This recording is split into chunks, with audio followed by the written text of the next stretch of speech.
आणि यानंतर या घडीची एक महत्त्वाची आणि मोठी बातमी, शिवसेना पक्ष आणि चिन्हाबाबत सुप्रीम कोर्टामध्ये पुन्हा सुनावणीला सुरुवात झालेली आहे। आजचा 5वा दिवस आहे सुनावणीचा। कपिल सिब्बल यांच्याकडून आज देखील युक्तिवाद केला जाणार आहे। तेव्हा आता आज कुठले मुद्दे मांडले जात आहेत हे पाहणं महत्त्वाचं असणार आहे। खरं तर जोरदार युक्तिवाद कपिल सिब्बल यांनी केलेला होता आणि त्यानंतर आजचा युक्तिवाद हा देखील अनेक अर्थांनी महत्त्वाचा ठरणार आहे।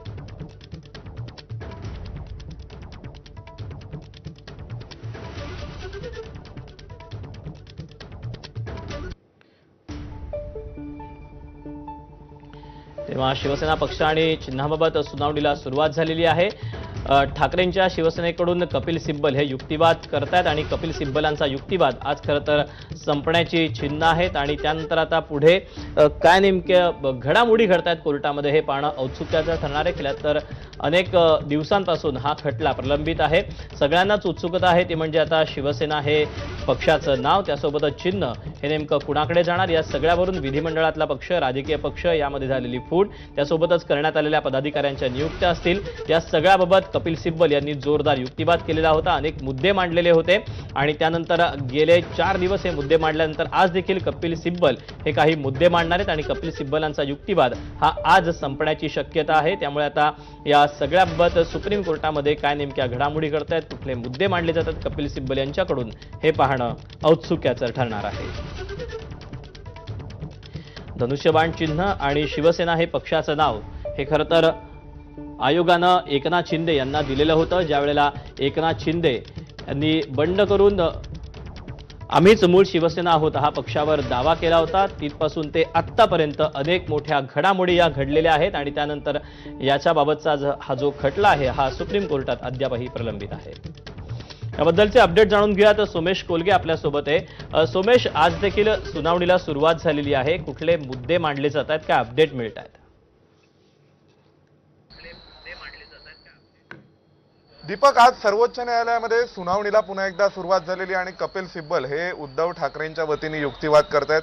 आता कपिल सिब्बलांच्या वतीने सांगण्यात येते की शिवसेना कार्यकारिणी जी सर्वोच्च बॉडी होती ज्या मार्फत निर्णय घेतले जात होते शिवसेनेचे, त्या शिवसेना कार्यकारिणीवर, राष्ट्रीय कार्यकारिणी संदर्भामध्ये दोन्ही बाजूंनी याविषयी कोणताही आक्षेप घेतलेला नाहीये। म्हणजे सिब्बलांचं म्हणणं आहे की दोन्ही बाजू, याचा अर्थ एकनाथ शिंदेंची बाजू आणि उद्धव ठाकरेंची बाजू यांनी कुणीही या बाबतीमध्ये कोणत्याही स्वरूपाचा युक्तिवाद घेतलेला नाहीये। आणि त्याशिवाय आता लगेच कपिल सिब्बल यांनी म्हटलं की जनता दलाच्या ज्यावेळेस जनता दलामध्ये फूट पडली होती त्याचा संदर्भ हा सध्या कपिल सिब्बल देत आहेत, परंतु त्या जनता दलाच्या फुटीचा उल्लेख करत सिब्बलांचं म्हणणं आहे की त्यावेळी सुद्धा अशा प्रकारे फूट पडल्यानंतर जनता दल हा पूर्णपणे पक्षच काम करू शकत नाही असा निष्कर्ष निघाला होता।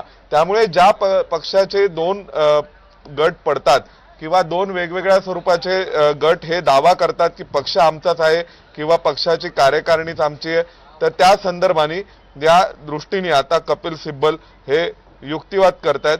आणि त्याशिवाय आता ते म्हणतायत की जर राष्ट्रीय कार्यकारिणीमधले जे 13 सदस्य होते त्यापैकी कितीतरी सदस्य हे सध्या निवडून आलेले होते, म्हणजे आज सिब्बलांचा युक्तिवाद हा पुन्हा एकदा शिवसेना पार्टी स्ट्रक्चरच्या दृष्टीने सुरू आहे की शिवसेना पक्षाच्या स्ट्रक्चरवर, पक्ष संघटनेचा रचना कशी होती, त्यामध्ये राष्ट्रीय कार्यकारिणीचे सदस्य किती होते, यापैकी किती जण निवडून आलेले होते, किती जणांची नियुक्ती केली जात होती, हे सध्या सिब्बल सांगतायत। आणि त्याशिवाय आता सिब्बलांकडून जो संदर्भ दिला जातोय तो जनता दलाच्या केसचाही दिला जातोय, ज्यामध्ये त्यांचं म्हणणं आहे की ज्यावेळी असे 2 गट पडलेले होते तेव्हा जनता दल पक्षच काम करू शकणार नाही एक म्हणून, अशा स्वरूपाचा निष्कर्ष निघाला होता। त्यामुळे आता सिब्बल पुन्हा एकदा म्हणतायत की असं कोणतीही गोष्ट रेकॉर्डवर आणली गेलेली नाहीये ज्यातून असं दिसतंय की या स्वरूपाचे कोणत्याही स्वरूपाचे आक्षेप हे यापूर्वीच्या, म्हणजे ज्या दिवशी एकनाथ शिंदे स्वतंत्र निघाले शिवसेनेतून त्या दिवसाच्या आधी कधी अशा स्वरूपाचे कोणते आक्षेप कोणत्या इंटरनल पार्टी मीटिंगमध्ये, अंतर्गत बैठकीमध्ये घेतले गेले असा संदर्भ दाखवलेला नाही किंवा अशी कोणतीही गोष्ट ही रेकॉर्डवर आणलेली नाही असं सध्या सिब्बल सांगतात।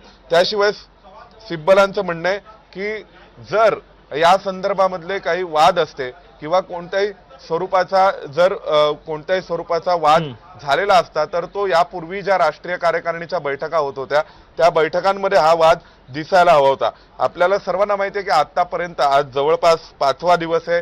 कपिल सिब्बल हे उद्धव ठाकरेंची बाजू मांडतायत आणि यापूर्वी त्यांनी पहिले 2 दिवस सगळा शिवसेनेचा घटनाक्रम शिवसेनेच्या स्थापनेपासून सांगितला होता की शिवसेनेची स्थापना कधी झाली, शिवसेनेला नोंदणीकृत पक्ष म्हणून मान्यता कधी मिळाली, शिवसेनेसाठी धनुष्यबाण हे राखीव चिन्ह कधी ठेवण्यात आलं आणि त्यानंतर सिब्बलांनी सांगितलं की MLA डिस्क्वालिफिकेशन म्हणजेच आमदार अपात्रतेच्या प्रकरणावर राहुल नार्वेकरांचा निर्णय कसा चुकीचा होता या संदर्भात शिवसेनेच्या वतीने शिवसेना उद्धव बाळासाहेब ठाकरेंच्या वतीने जी त्यावेळी याचिका दाखल करण्यात आली ते त्या याचिकेवर निर्णय अनिर्णित होता. पण तरी सुद्धा आमदार संख्येच्या आधारावर निवडणूक आयोगाने निर्णय घेतला की पक्ष कुणाचा आहे, शिवसेनेचं चिन्ह कुणाचं आहे आणि त्याशिवाय आता कपिल सिब्बल हे बाजू मांडतायत या संदर्भात की राष्ट्रीय कार्यकारिणी ही त्यांनी स्वतः निवडलेली होती आणि राष्ट्रीय कार्यकारिणीने उद्धव ठाकरेंना निवडलं त्यावेळी कोणत्याही प्रकारचा निवडणूक ही झाली नव्हती कारण दुसरा कोणीही प्रतिस्पर्धी किंवा कंटेंडर त्यावेळी उद्धव ठाकरेंच्या जागेसाठी नव्हता असं सध्या कपिल सिब्बल सांगतायत. कारण सिब्बलांनी यापूर्वीचा जो युक्तिवाद केला त्यामध्ये सिब्बलांचं म्हणणं होतं की आमदार कशा प्रकारे अपात्र ठरत होते हे सिब्बल सांगण्याचा प्रयत्न करत होते की जे आमदार एकनाथ शिंदेंसोबत गेले होते ते अपात्र ठरत होते असं सांगण्याचा प्रयत्न सिब्बलांनी यापूर्वी केलेला आहे आणि त्यांचं म्हणणं आहे की जर आमदार अपात्र ठरले असते किंवा आमदारांच्या अपात्रते संदर्भातला निर्णय प्रलंबित होता तर त्यावेळी आमदार संख्येच्या आधारावर हा पक्ष किंवा धनुष्यबाण एकनाथ शिंदेंसोबत आहे असा निर्णय घेण्याची आयोगाने आवश्यकता नव्हती असा सिब्बलांचा युक्तिवाद होता आणि त्या दृष्टीने आता सिब्बलांनी आतापर्यंतचा युक्तिवाद केलेला आहे. त्या युक्तिवादादरम्यान न्यायालयाने देखील काही महत्त्वपूर्ण असे प्रश्न उपस्थित केलेत. उदाहरणार्थ न्यायालयाने सुरुवातीला प्रश्न विचारले की विधिमंडळ पक्ष आणि पक्षाची राजकीय संघटना या 2 स्वतंत्र बाबी असतात का, तर त्याविषयी जी बाजू मांडण्यात आली त्यानुसार त्यांचं म्हणणं होतं की होय या दोन्ही स्वतंत्र बाजू असतात. त्यानंतर मग पुढे युक्तिवाद झाला त्यामध्ये हे सांगण्यात आलं की या दोन्ही बाजू जर स्वतंत्र असतील तर आमदार अपात्रते संदर्भातला निर्णय हा विधिमंडळ पक्षाच्या वादासंदर्भातला निर्णय आहे का, तर सिब्बलांचं म्हणणं होतं की होय तो विधिमंडळ पक्षातल्या वादासंदर्भातला निर्णय आहे आणि त्या आधारावर राजकीय पक्ष संघटनेत फूट पडली असा निवाडा करण्याची आवश्यकता नसते आणि जर तसा निवाडा झाला नाही तर त्या दृष्टीने वेगळ्या पद्धतीने कोणत्याही प्रकारे निवडणूक आयोगाला अधिकार प्राप्त होत नाहीत शिवसेना पक्ष चिन्हावर सुनावणी घेण्याचे आणि या दृष्टीने सिब्बलांनी आतापर्यंत युक्तिवाद केलेला होता. आता सिब्बल युक्तिवाद करतायत की पक्षाची संघटना ही कशा प्रकारे एकसंघ होती आणि जर ती एकसंघ होती तर निवडणूक आयोगाने त्या संदर्भामध्ये कुठल्याही प्रकारच्या अर्जाला किंवा तक्रारीला एंटरटेन करण्याचं काही कारण नव्हतं हे सिब्बलांचं म्हणणं आहे. दीपक, नक्कीच. त्यामुळे खरं तर अनेक मुद्दे हे सोमेश सिब्बल मांडताना पाहायला मिळत आहेत. प्रामुख्यानं पुन्हा एकदा सिब्बलांचा जो खरं तर कल आहे किंवा जे निवडणूक आयोग जे आहेत त्या निवडणूक आयोगाबाबतच त्यांनी पुन्हा प्रश्नचिन्ह इथे उपस्थित केलंय.